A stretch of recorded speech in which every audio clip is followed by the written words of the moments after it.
Hello, my name is Hakon and welcome back to my channel where today I'll continue my series on my synthesizer DIY project to expand the possibilities for the Kilpatrick phenol synthesizer. This also works with other modular synths, of course, the same principle.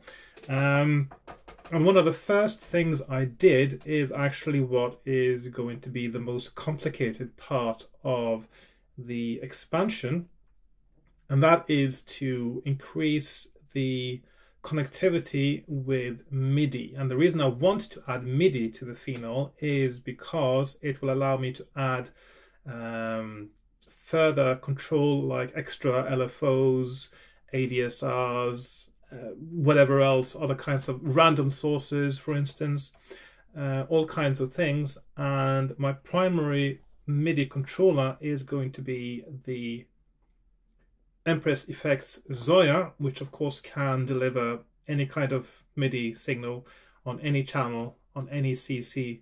The only thing it can't do, interestingly, is to output pitch bend information. It can receive pitch bend, but it can't send pitch bend. Slightly odd thing, but actually it actually means I have one less channel to play with, or one less CV to play with on what I'm going to show you in a moment.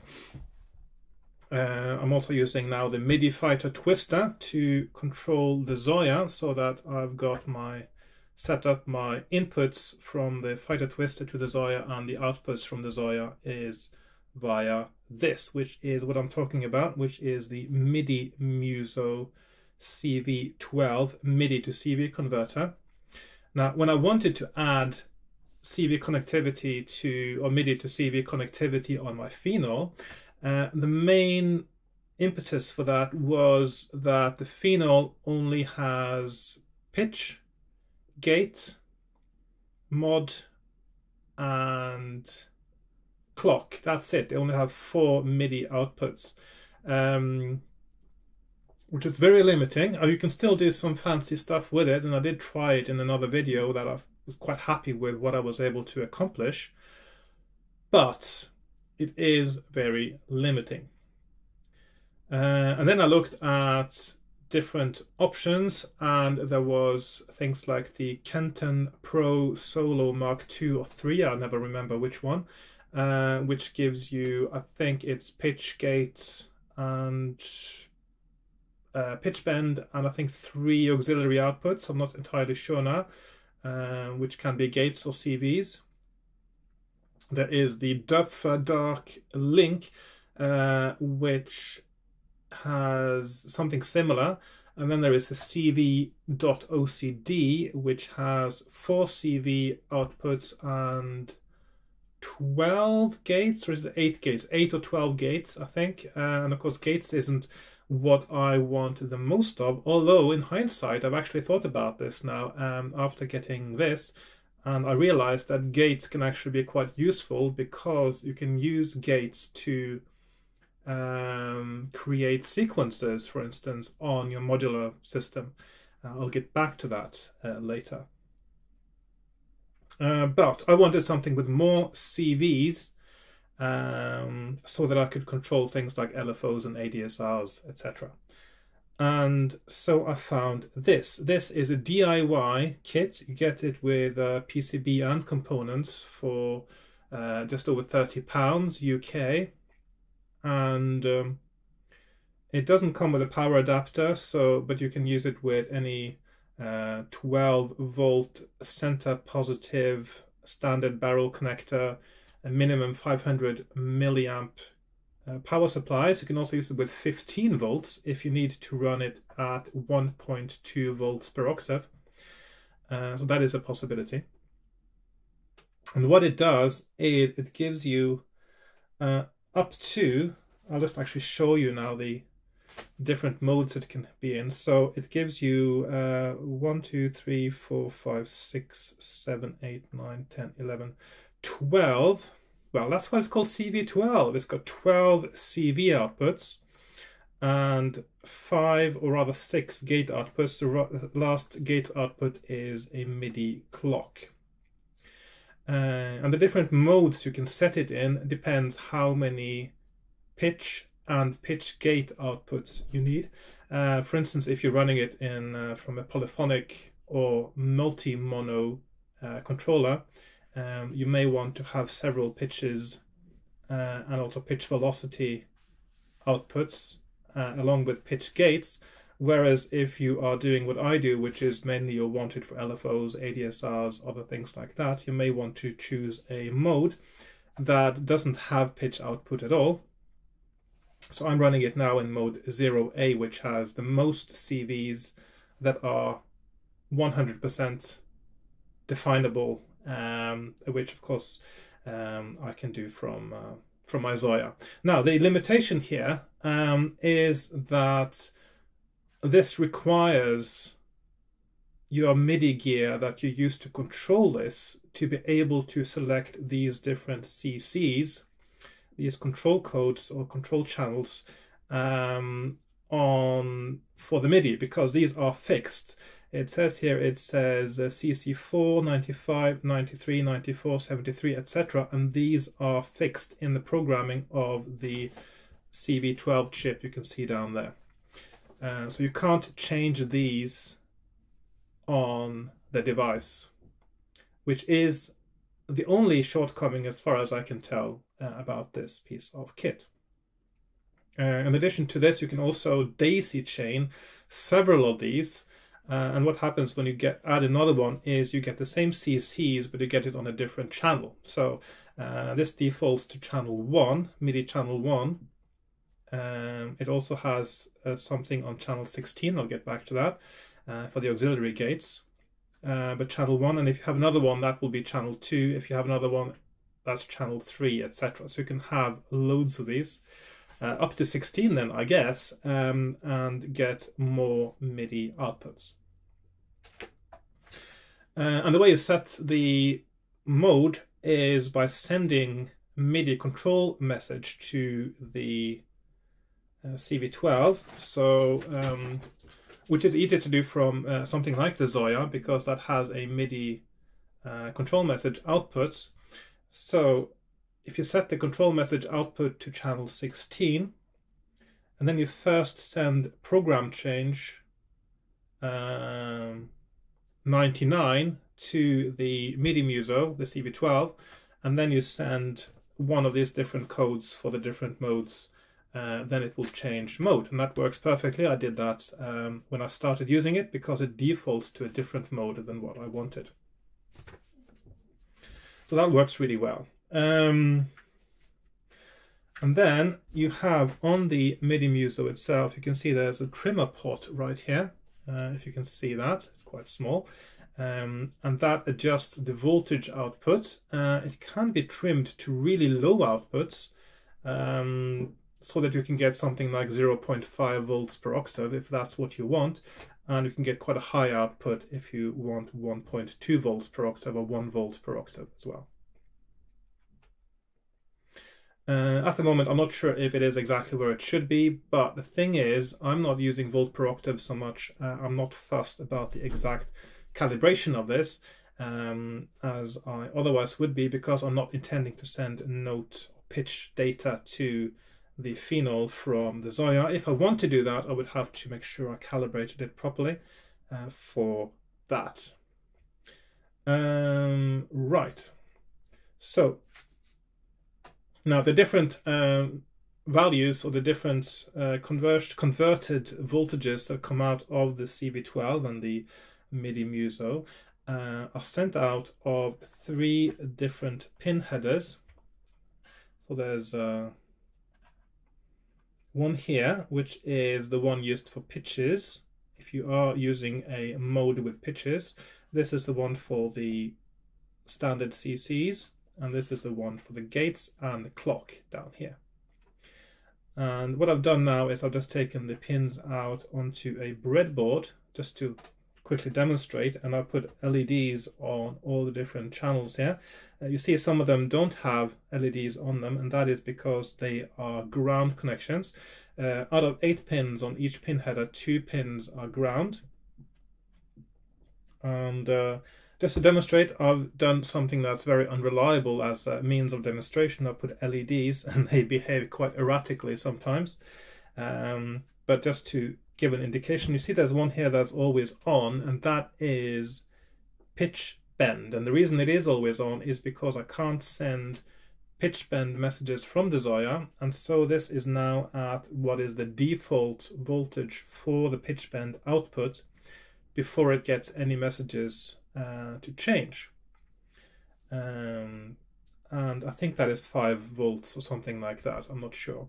Now what I intend to use that for is, maybe I'll use it as an LED control actually, to indicate that either that the device is switched on or something else like that. I haven't decided yet, but I can use the voltage for something anyway in my modular setup.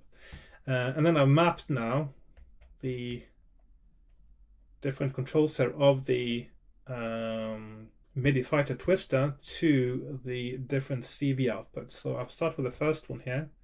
You can see the first LED lights up like so. Of course, there will be some strange behavior here. I'm not sure how LEDs behave exactly, but they're sort of half in parallel and half in series now, so they're going to behave quite strangely. So sometimes 2 of them come on at the same time for no apparent reason. Anyway, so the second one, you see this one also lights up, which it shouldn't, but it does. Third one, I'll just keep them all on actually. Fourth one, fifth, and you see that affects the first one again, but this is just LED behavior. The controller itself is behaving exactly the way it is supposed to. I've checked the voltages and they're all fine. And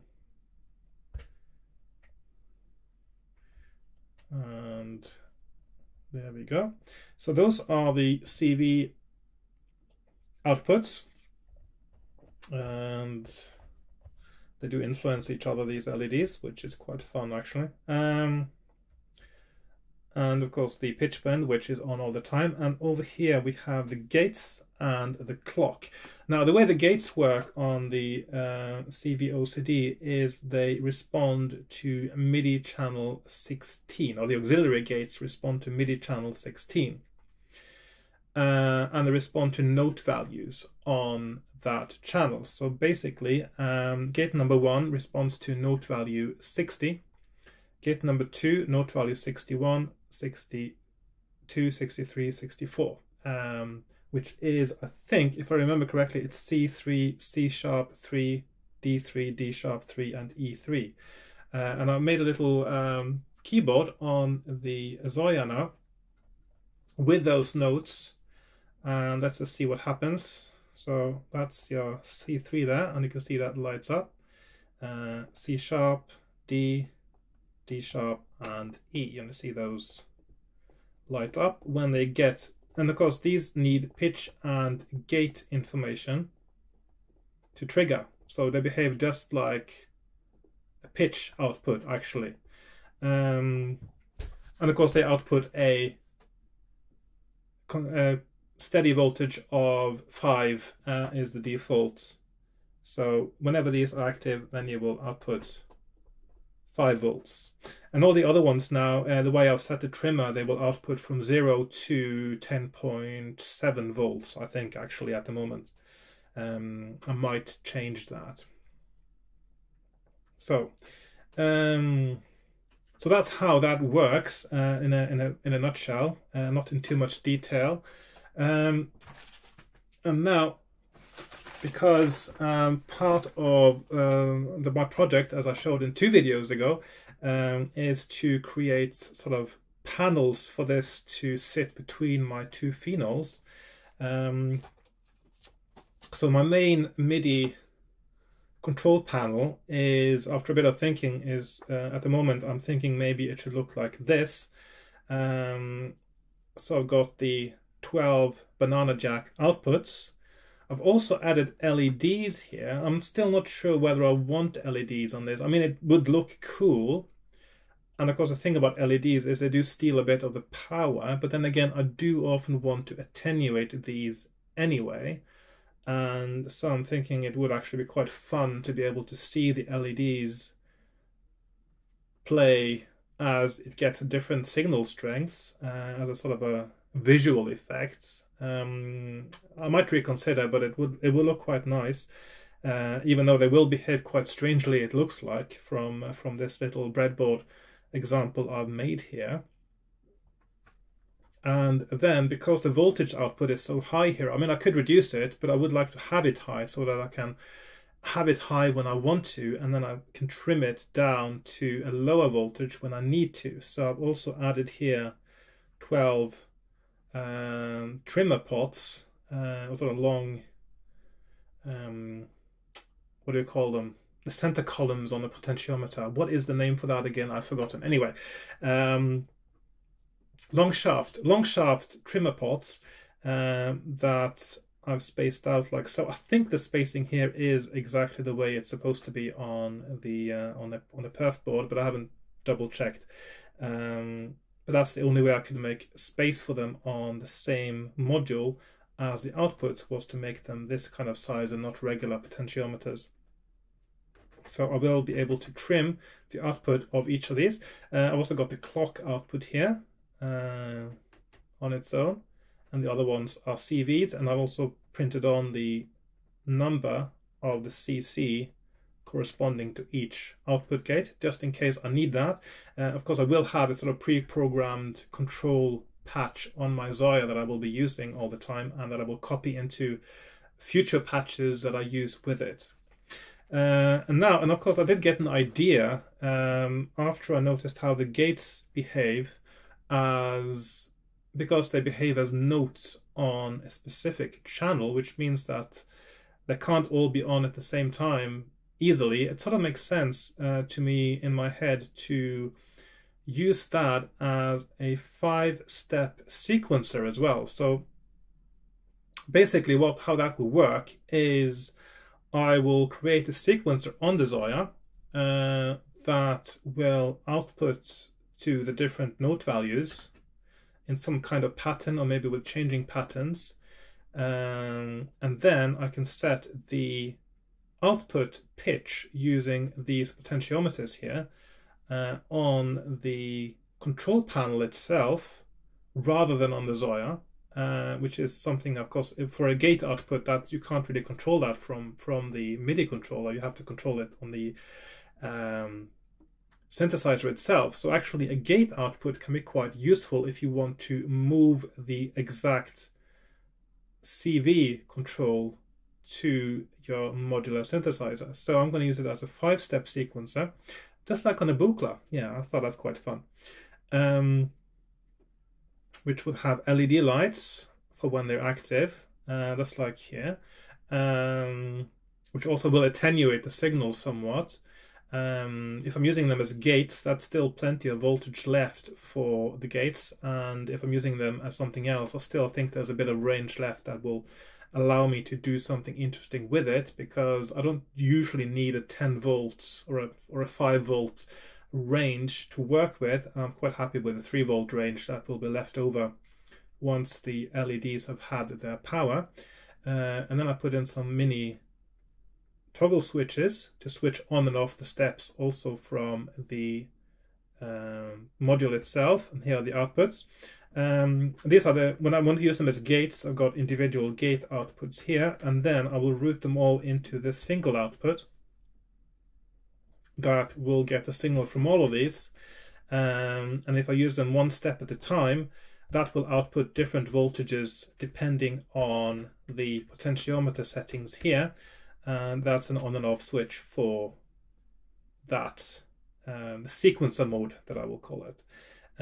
Also, there's an LED toggle switch here, and that's because all the LEDs on these modules will change the signal, and it will take up voltage, and so I will want the option of switching them on or off. So these are all connected to, they're all dependent on this switch being on to be active.